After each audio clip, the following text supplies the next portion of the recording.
হযরতে হালিমা তো সাদিয়া রাদিয়াল্লাহু তাআলা আনহা মাঠের দিক থেকে ছাগল চড়িয়ে চলে আসতেছেন।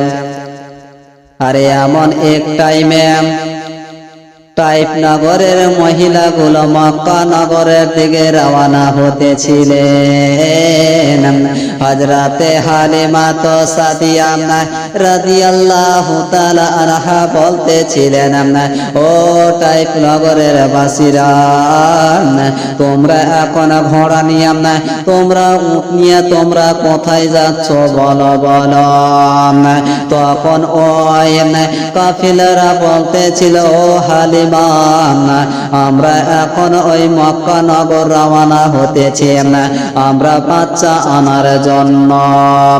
বাবারা যেমনই এই কথা বলেছেন, হযরতে হালিমা তো সাদিয়া রাদিয়াল্লাহু তাআলা আনহা বলতেছিলেন নিজের স্বামীকে, স্বামীর নাম ছিল হারিস, স্বামীকে বলতেছিল, আমার প্রাণের স্বামী, সবাই মক্কা নগর ওই বাচ্চা আনতে যাচ্ছে, আমরাও বাচ্চা আনতে যাব। হযরতে হালিমা তো সাদিয়া রাদিয়াল্লাহু তাআলা আনহা যেমনই এই কথা বলেছেন, হালিমার স্বামী হারিস তখন বলতেছিল, বিবি হালিমা, ও বিবি হালিমা, তুমি আর মক্কা নগর বাচ্চা আনতে যাও না, বাচ্চা তোমাকে কেউ দিবে না, তোমার শরীরটা নরম হয়ে আছে, তোমার শরীর খুব ভালো নয়, তোমার নিজের বাচ্চাকে তুমি তো দুধ পান করাতে পারো না, আর তুমি মক্কা নগরে যাবে, তুমি ওই বাচ্চাকে দুধ পান করাবে, তোমাকে কেউ বাচ্চা দিবে না। হযরতে হালিমা তো সাদিয়া রাদিয়াল্লাহু তাআলা আনহা বলতেছিল, স্বামী গো, ও গো স্বামী, চলো আমরা মক্কা নগরে যাব, মক্কা নগর থেকে আমরা বাচ্চা আনিব, বাচ্চা এনে আমরা পুষে আমরা একটি মোটা অঙ্কের টাকা পাব। হালিমার স্বামী হারিস তখন বলতেছিল, বিবি হালিমা, ও বিবি হালিমা, তুমি বাচ্চা আনতে যাও না, তোমাকে বাচ্চা কেউ দিবে না। হালিমা তখন বলতেছিল, স্বামী গো, আমরা মক্কা নগর যাব, আর আল্লাহ যদি আমাদের কপালে বাচ্চা থাকে তাহলে অবশ্যই আমরা বাচ্চা পেয়ে নিব। বাবারা যেমনই এই কথা বলেছেন, হারিস আর হালিমা তো সাদিয়া রাদিয়াল্লাহু তাআলা আনহা মক্কা নগরের দিকে রওনা হয়ে গেলেন। তখন হালিমা বলতেছিলেন, স্বামী আমার, আমরা মক্কা নগর থেকে আমরা বাচ্চা নিয়ে আসবো। হালিমার স্বামী তখন বলতেছিল, ও হালিমা, চলো আমরা বাচ্চা নিয়ে আসবো। বাবারা তখন ওই উট এত নরম উট উঠছে তার বসতে পারে না, এইভাবে কতদিনে যাবে টাইপ নগরে থেকে। বাবারা এক এক করে চলতে চলতে তখন ওই যে কাফিলারা যেগুলো ওই মহিলাগুলো বাচ্চা আনতে গিয়েছিল বলতেছিল, হালিমা, ও হালিমা, তুমি এখন কোথায় যাবে রে বোন? হালিমা তখন বলতেছিলেন, আমরা এখন মক্কা নগর আমরা বাচ্চা আনিতে যাব। কাফিলারা বলতেছিল, হালিমা, এখন তুমি যে বাচ্চা পাবে না, তুমি আর বাচ্চা আনতে যাইও না। বাবারা বন্ধুরা এই কথা বলতেছিলেন, তখন হালিমার স্বামী বলতেছিল বিবিরে আমরা চলো, আমরা ওই মক্কা নগরে যাব। যদি আমরা বাচ্চা না পাই, যে আল্লাহর ঘর কাবা রয়া আছে, যদি আমরা একবার জিয়ারত করি আমরা 1 লক্ষ নেকি পাব এবং কি 1 লক্ষ গুনাহ ঝরে যাবে। তখন হযরতে হালিমা সাদিয়া রাদিয়াল্লাহু তাআলা আনহা বাবা গো টুক টুক টুক টুক করে চলতে না, তখন ওই হালিমা সাদিয়া রাদিয়াল্লাহু তাআলা আনহা তখন ঈদগে বাবা কাবা ঘরের কাছে এসে উপস্থিত হয়ে গিয়েছেন।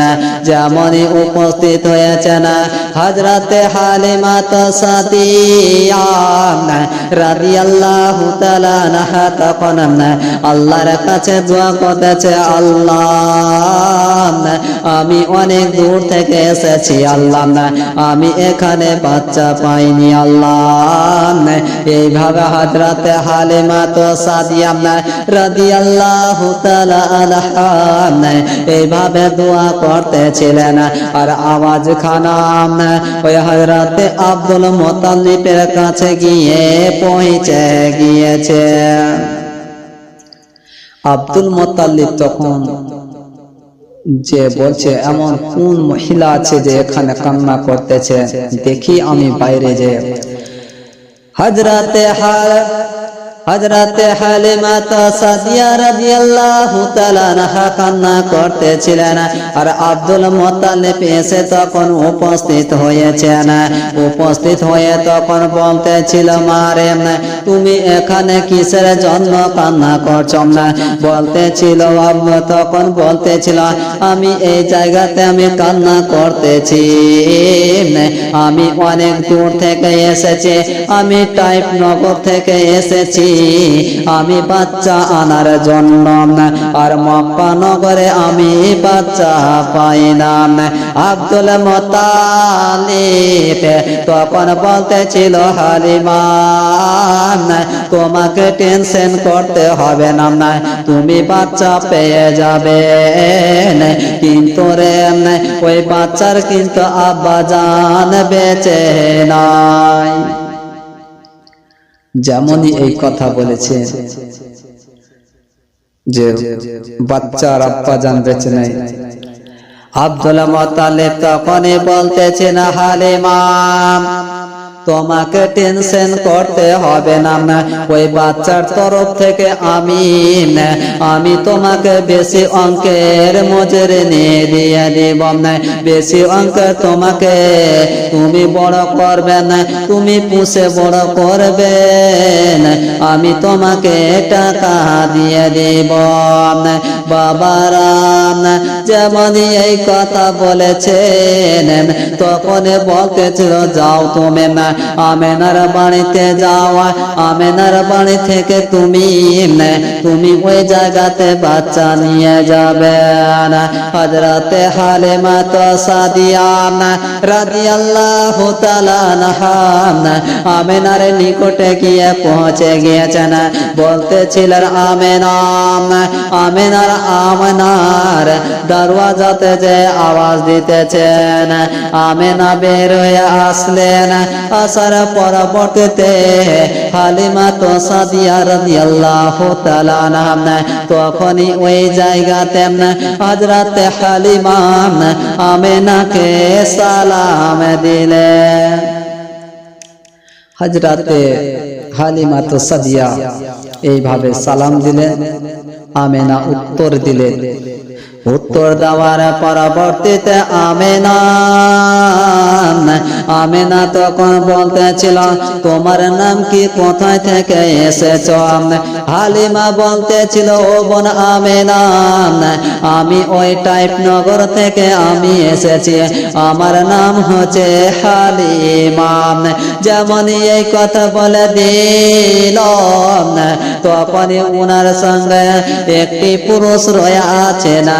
আমেনা বলতেছিল, ও বোন হালিমা, তোমার সঙ্গে যে পুরুষটা রয়েছে ওই পুরুষটা কে রয়ে আছেন?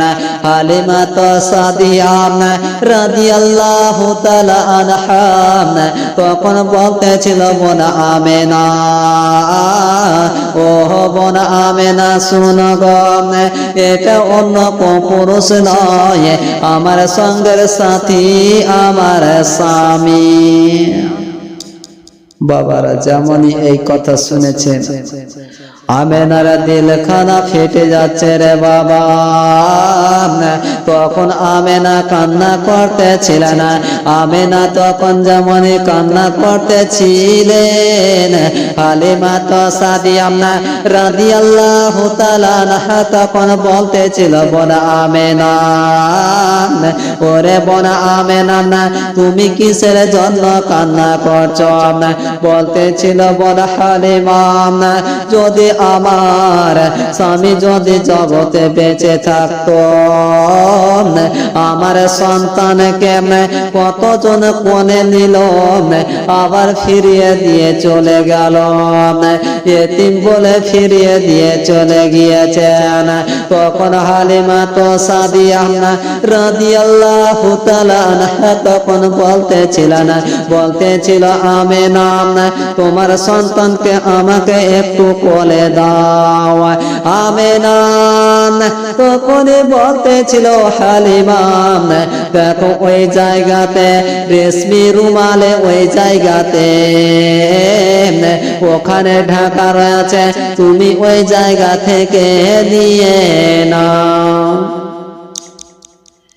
আমার নবী মুস্তাফা সাল্লাল্লাহু তাআলা আলাইহি ওয়াসাল্লামকে যেমন হালিমা তো সাদিয়া রাদিয়াল্লাহু তাআলা আনহা যেমন ওই জায়গাতে কোলে নিয়েছেন, তখনই নিজের স্থানে হালিমা লাগালেন।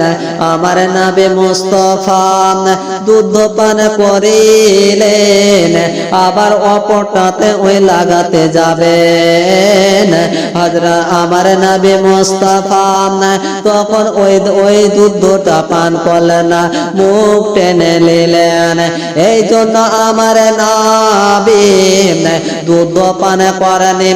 যা আমার দুধ ভাই বাড়িতে আছে, যদি আমি ওই দুধ পান করে তাহলে আমার দুধ ভাইয়ের হক খাওয়া হয়ে যাবে। তার জন্য তো আজকের মানুষ বোনের ভাগ, ভাইয়ের ভাগ হক মেরে খায়। আমার নবী মুস্তাফা সাল্লাল্লাহু তাআলা আলাইহি ওয়াসাল্লাম এখানে শিক্ষা দিয়েছেন। ব্রাদার বন্ধুগণে আমার, দুধ পান করি হযরত হালিমা তো সাদিয়া রাদিয়াল্লাহু তাআলা আনহা আমার নবী মুস্তাফাকে নিয়ে চলতে আরম্ভ করেছেন। এত দূরে চলতেছেন, চলতে চলতে যে কাফিলারা আগে বাড়তেছিলেন, ওই কাফিলারা তখন কাফিলাদের আগে তখন চলে গিয়েছেন। কাফিলারা বলতেছিল, হালিমা, ও বোন হালিমা, তুমি বাচ্চা কোথায় থেকে পেলে না? হালিমা তো সাদিয়া রাদিয়াল্লাহু তাআলা আনহা তখন বলতেছিলেন, আমি মক্কা নগর থেকে আমি বাচ্চা নিয়ে এসেছি। তখন বলতেছিল হালিমা, না তুমি বাচ্চা আনোনি, তুমি বাচ্চা চুরি করে নিয়ে এসেছ। তখন হালিমা তো সাদিয়া রাদিয়াল্লাহু তাআলা আনহা তখন বলতেছিল, ওটা বাসের লোকেরা, ও কাফিলারা, শোনো, আমার বংশ তো কেউ চুরি করে না, আমিও চুরি করে রে। বাবারা বন্ধুরা, আমার নবী মুস্তফাকে নিয়ে চলতে চলতে হালিমার